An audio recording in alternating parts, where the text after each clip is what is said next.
গ্রামীণ পরিবেশ দেখলেই মন শান্ত হয়ে যায়। আপনারা যারা গ্রামকে ভালোবাসেন, যদি মন খারাপ থাকে তাহলে আপনারা অবশ্যই গ্রামের প্রকৃতির দিকে তাকাবেন। নিমিষে মন ভালো হয়ে যাবে। সবুজ ক্ষেত, চারিদিকে পাখালির শব্দ, আসলে খুবই সুন্দর, ঐশ্বরিক এক সৃষ্টি। শুধু সবুজ আর সবুজ, এই মায়াবী সবুজের টানে ছুটে আসি, বারবার ছুটে আসি এই প্রকৃতির বুকে।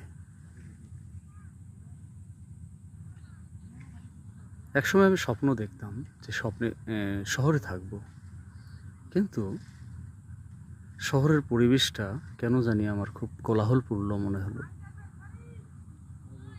চিন্তা করলাম যে গ্রামে তাহলে কে থাকবে? শিক্ষা লাভ করে যদি সবাই আমরা শহরমুখী হই, তাহলে এই গ্রামে কে থাকবে? সেই চিন্তা থেকেই গ্রামে ফিরে আসলাম এবং ঈশ্বরের কৃপায় অনেক ভালো আছি। অর্থবিত্ত না হোক, অন্তত মনের শান্তিতে আছি। সবাইকে নমস্কার ও ধন্যবাদ এতক্ষণ আমার ভিডিও দেখার জন্য। ভালো থাকবেন।